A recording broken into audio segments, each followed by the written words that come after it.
By the late 1970s, roughly 60% of the world's population found itself under socialist governments of one kind or another. Communists ruled China, Russia, Eastern Europe, and much of Asia. Third world socialist governments controlled 30 nations in the Middle East and Africa. Social democratic parties held majorities in much of Western Europe. Even with all its problems, socialism was still in power.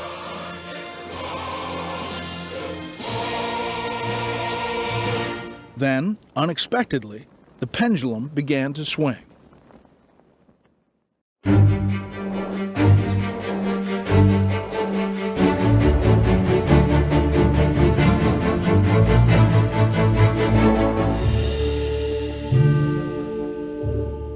Hello, I'm Brett Baer. In 1968, the influential American social commentator Michael Harrington could convincingly write these words: "Most of the people around the world call the name of their dream socialism." Despite all the carnage wrought in its name, the idea of socialism somehow retained great power over the human imagination.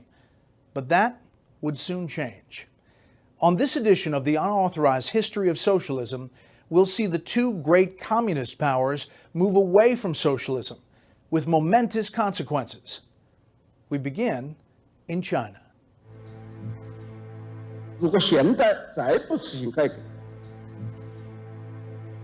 我们的现代化事业和社会。 In December 1978, the Chinese Communist Party yielded to the vision of a new leader, Deng Xiaoping. Deng's plan for China after Mao began with what he called the four modernizations of agriculture, industry, technology, and defense. What was different about Deng Xiaoping is that he was not ideological. He didn't believe you could introduce utopia overnight, as Mao thought he could do.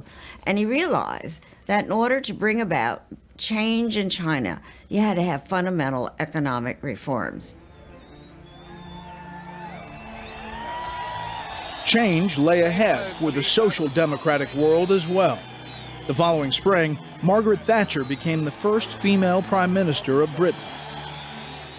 Central to her campaign, a promise to reverse the legacy of Clement Attlee. She began by privatizing many of the nationalized industries. Margaret Thatcher's election in 1979 really is an emblem of the first triumphs of the capitalist revolution. A year later, Ronald Reagan comes to office. Soon after that, socialist regimes in France and Spain make definite rightward turns. So while it would be too much to see Margaret Thatcher's election as the beginning of the end, it is a very powerful first salvo and an augur of things to come. What I'm describing now is a plan and a hope for the long term.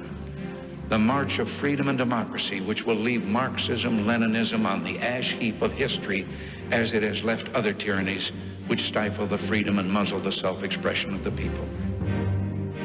The accession to power of Ronald Reagan, which happened to come at around the same time as a shift to the right in other comparable societies, all of them had in common, not just Reagan but also Thatcher, the view that Soviet power, the apparently unshakable edifice of the USSR and its Eastern European dependencies, needn't be taken for granted, that its survival was not a given. Why assume that they're going to be our rivals forever? Why not see if we can outbid them and even subvert them? As Reagan took office, signs of strain were beginning to appear in the Soviet Empire. In the summer of 1980, Polish workers defied the communist government by going on strike in the Lenin shipyard of Gdansk. The strike grew into an independent trade union committed to democracy, solidarity. Soon, it could count more than 1 out of every 4 Poles as members. The advent of solidarity in Poland was one of the most significant factors that contributed to the collapse of communism. First, by example, the fact that solidarity, an independent trade union, could could come into existence in a workers' state where workers were allegedly happy showed, first of all, that they weren't happy, and second of all, that change was possible. And it was without question a great inspiration to the dissident movements across the bloc. Meanwhile, the Kremlin faced a crisis in leadership. In March of 1985, Soviet leaders gathered in Red Square for the funeral of Konstantin Chernenko, the third Soviet leader to die in office in the past 2 years. Their choice for a new leader was fateful. Mikhail Gorbachev may have been the last true believer in the revolution's ideals. But his attempt to recover true socialism from the communist bureaucracy would shake the Soviet Union to its foundations.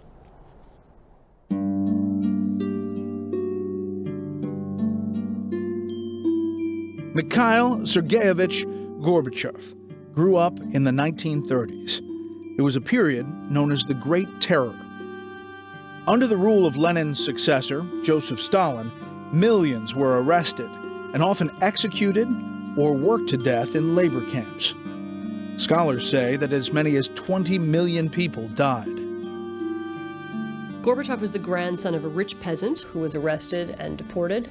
These were called kulaks, and in the early 1930s, the kulaks were all told to go to work on collective farms, and those who disagreed were deported, killed, sent to concentration camps. His other grandfather was arrested in the 1930s, was also in a camp.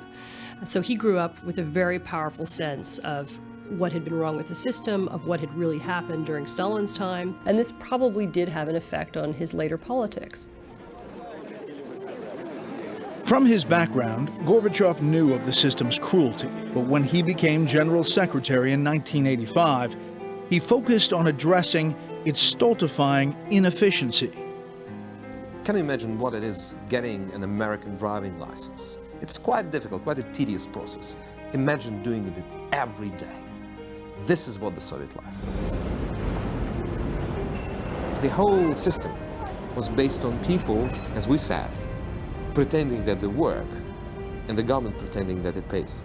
It used more people where you could have used more brains, and that, I think, in effectiveness, this swampish feeling of absolutely going nowhere, that was what Gorbachev inherited.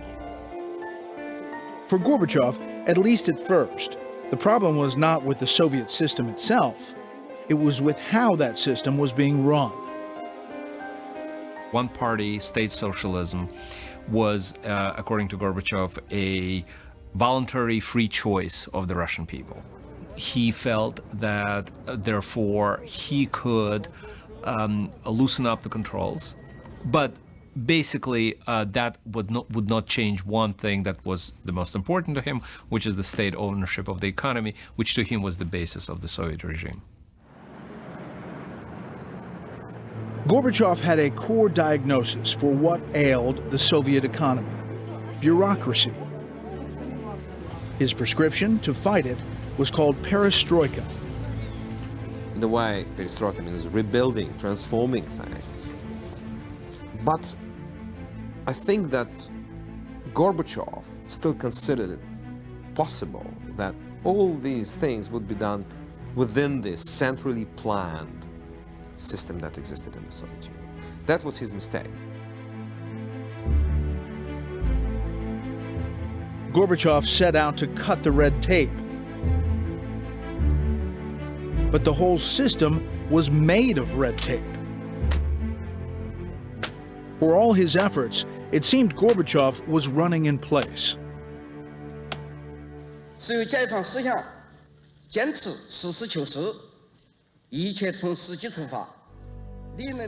As Gorbachev struggled to recapture what he considered true socialism in the Soviet Union, the socialist idea was being radically redefined in China. Deng Xiaoping said his reforms were creating socialism with Chinese characteristics. Many observers thought it looked more like capitalism. Whatever it was changing the face of China. The country had just emerged from one of the most devastating periods in its history.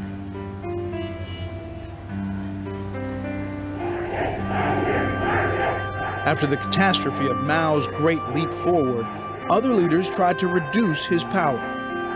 In an effort to regain control, Mao launched the Great Proletarian Cultural Revolution. His goal was to cleanse the country of any vestige of capitalism and to eliminate his political rivals. Over the next decade, some 100 million Chinese citizens were persecuted, including Communist Party officials. As many as 2 million people died. What Mao did was use the young people he called the Red Guards to literally throw out the party leaders, to rebel against their teachers, rebel against anyone with any position or any seniority. And so it led to a period of utter chaos in China, in the economy, in the political system.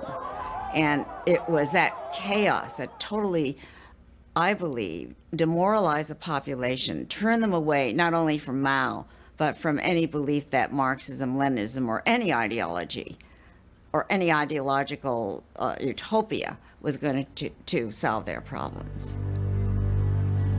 Deng had been with the communist movement from the beginning and served as one of Mao's closest advisors. But his pragmatic outlook had more than once landed him in trouble. During the Cultural Revolution, he was purged from power and sent for re-education, then purged again after his return. His family fared even worse. The Red Guards drove his brother to suicide and his oldest son to jump out of a window, sustaining injuries that left him a paraplegic. But Deng's fortune would soon change. Mao's death in 1976 gave rise to a vicious power struggle. And Deng came out on top. When Mao died, Deng was the highest ranking leader left. Several leaders died during the Cultural Revolution. And he came back to power with a few of his old communist buddies who supported him, who were totally disillusioned with Maoist policies, and they were open. They didn't know what they wanted to do. In fact, the slogan they used was, "We have to feel for the stones as we cross the river to get to the other side." In 1978, 18 families in China's Anhui province made a secret pact. They would divide their collective farm into individual plots. They would work independently, and each family could keep whatever profits they earned. If any of them got arrested, the others promised to care for their children. When Deng heard about this from one of his colleagues, who was the governor of the province of Anhui where it began, he said, "Don't stop that." He says, "Let's see how it works out." And when this governor then reported that incomes were increasing and harvests were doubling, then Deng said, "Okay, this is the way to go." And so he made this a policy. By the early 1980s, by 1982, this was the policy in the whole country. Every single commune was decollectivized.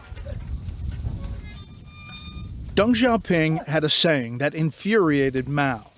It doesn't matter if the cat is black or white, as long as it catches mice. In other words, ideology didn't matter. Peasants got back their own family plots, and that released this energy of the peasants to earn money. They had economic incentives, and then the villages began to set up small workshops, and they did small-scale things. Then they began to make connections with the international markets, and they would start producing shirts or socks or textile goods. So it was a gradual process.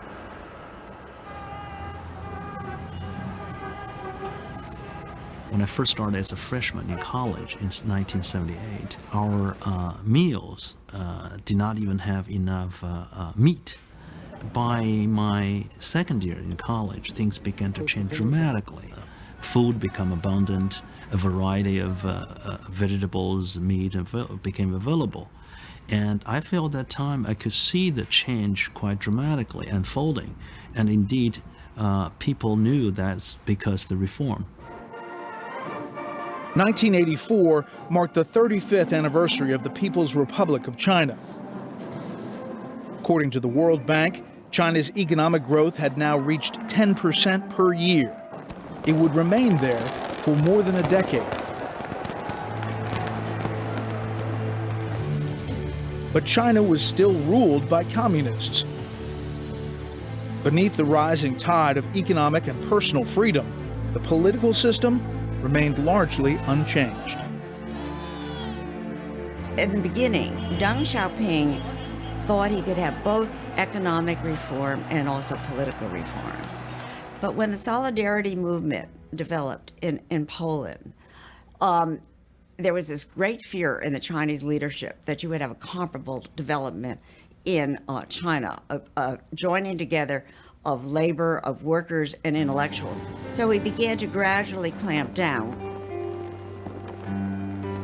On May 15, 1989, the Soviet General Secretary, Mikhail Gorbachev, boarded a jetliner for Beijing.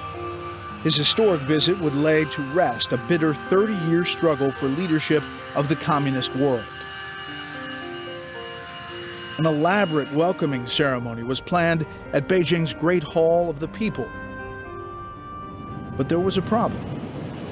Suddenly a message comes to Gorbachev or his party on the airplane saying, well, we've changed the plans. When you land, we're going to have some alternative ceremony. We're not going to the Great Hall of the People. And the reason is because that's in Tiananmen Square, and Tiananmen Square is filled with demonstrators demanding an end to communist rule in China.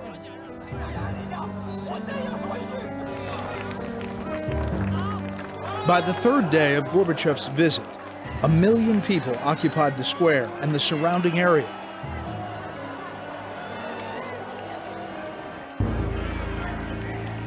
Once the Soviet leader had departed, Deng ordered his troops to clear the square.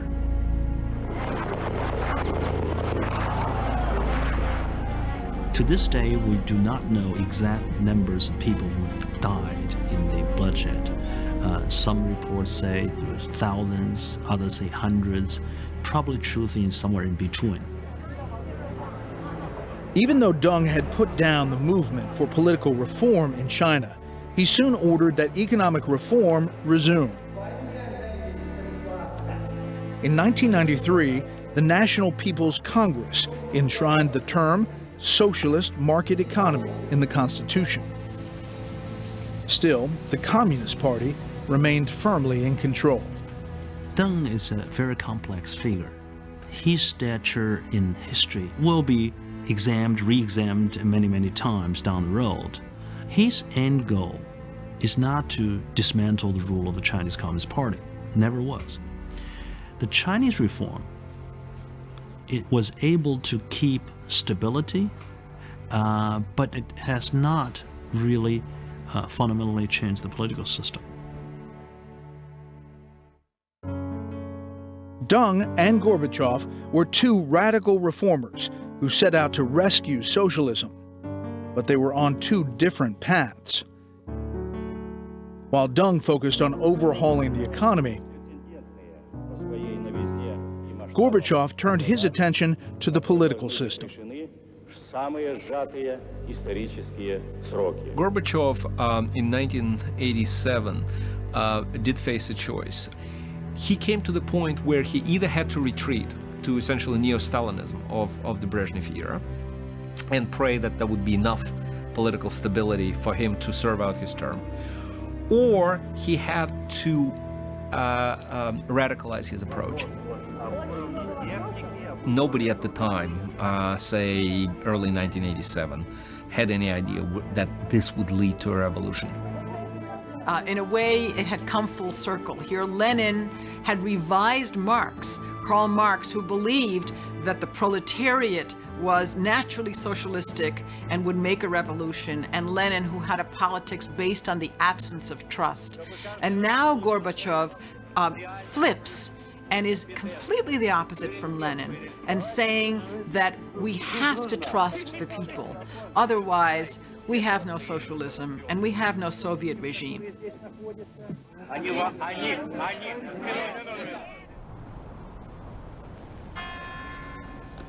Gorbachev now spoke often about glasnost, a word that meant openness. The Soviet people were now free to talk about subjects that had long been forbidden. The nation soon found itself awash in a flood of revelations about the crimes of Joseph Stalin. But glasnost didn't stop there.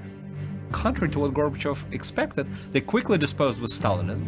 They started talking, they went back all the way to Lenin, who to Gorbachev at that time was an icon. And they quickly began to discover how unjust, how inequitable, how stupid economically the entire regime was. It was no longer Stalinism that was to blame. It's the entire system of one-party dictatorship based on the total ownership of economy by the state. Glasnost became it was a match, a burning match thrown in the pool of gasoline, and that all that's required was just giving it enough time to burn it. General Secretary Gorbachev, if you seek peace, if you seek prosperity for the Soviet Union and Eastern Europe, if you seek liberalization, come here to this gate.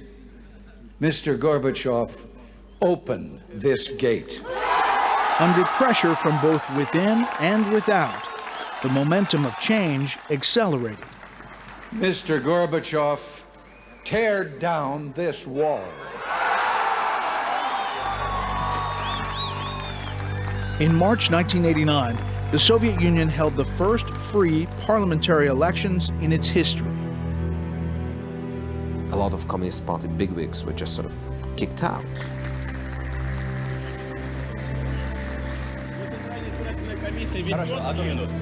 And some young faces, engineers, doctors, philosophers, journalists, suddenly became MPs, members of parliament.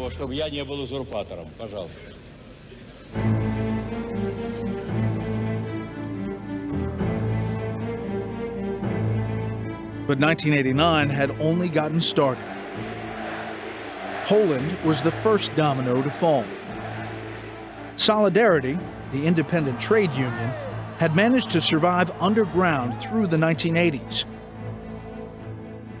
Faced with rising discontent, the Polish communists finally gave in to demands for parliamentary elections. There were free elections held, but there was a trick, which was there were certain seats that were supposed to be guaranteed for the government, which the opposition was not allowed to run against. And yet, it may be the only time in history that candidates ran unopposed and still lost. Voters simply crossed the communist names off the ballot. Meanwhile, Solidarity had captured 99 out of 100 seats in the new Senate. All the while, Moscow stood by in silence. The Polish events had a huge effect on the Soviet Union.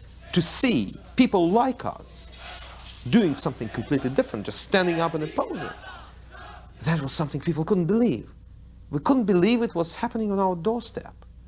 And in this respect, the victory of Solidarity-led coalition in parliamentary elections in June 1989 was something that started the final stage of the collapse of what was called the Eastern Bloc. Next year, the Warsaw Pact was gone. Magyar Köztársaság!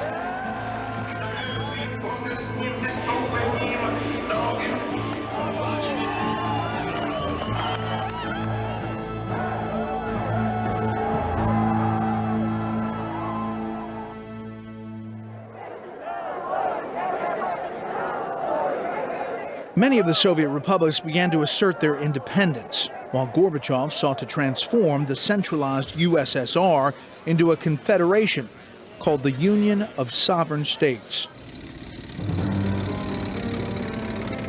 But a group of hardline communist aides had had enough. In August 1991, they launched a coup and placed Gorbachev under house arrest. Tanks and troops appeared on the streets of Moscow. At the time, Konstantin Egger was a newspaper reporter in Moscow. Well, I rushed off to my editorial office in a city newspaper, and it was this feeling of, oh yeah, we know, here they come back. We know what they're going to do. They're not going to spare anybody. Then something remarkable happened. Hundreds of thousands of citizens poured into the streets to resist. Many of the soldiers joined them. When it really went, not with a bang, but with a whimper. Nothing happened. Just all these mighty armies, KGB, all those people held sway over the country for 70 years. They just hid. Just ran away. There was nobody to defend it. It was a system without defenders. In the middle of it all was Boris Yeltsin, the newly elected president of the Russian Federation. His popularity had now eclipsed Gorbachev's. After the coup collapsed, it was Yeltsin who issued a decree that effectively outlawed the Communist Party.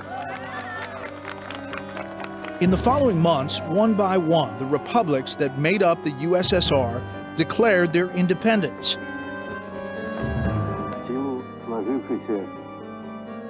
On Christmas Day, 1991, Mikhail Gorbachev resigned as leader of the disintegrating Soviet Union.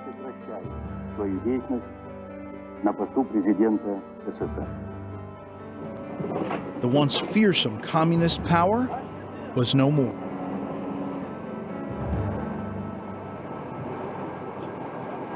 When I think about the fate of socialism, and when I think about the fate of socialism in other countries where it still supposedly exists, for example, China, I always remember this 1980s experience in Russia. You go to a small corner, very quiet, and whisper there, freedom. And suddenly it echoes all over the place, freedom, freedom, freedom, and you can't stop it. It's like an avalanche. That's my impression of this era. With the fall of the Soviet Union, an era of totalitarian socialism effectively came to a close. The Chinese Communist Party remained in power, but the vanguard of the proletariat in Beijing seemed more interested in getting rich than in spreading Marxist ideology. But did the collapse of communism, Europe's retreat from social democracy, and the abandonment of central planning throughout the Third World really mean the end of socialism? Many believed it did, but as we'll see, socialism's allure would continue to entice political leaders and intellectuals the world over, and to attract a new generation to its promise of a heaven on earth. That's next time on the Unauthorized History of Socialism. I'm Brett Baer. Thanks for watching.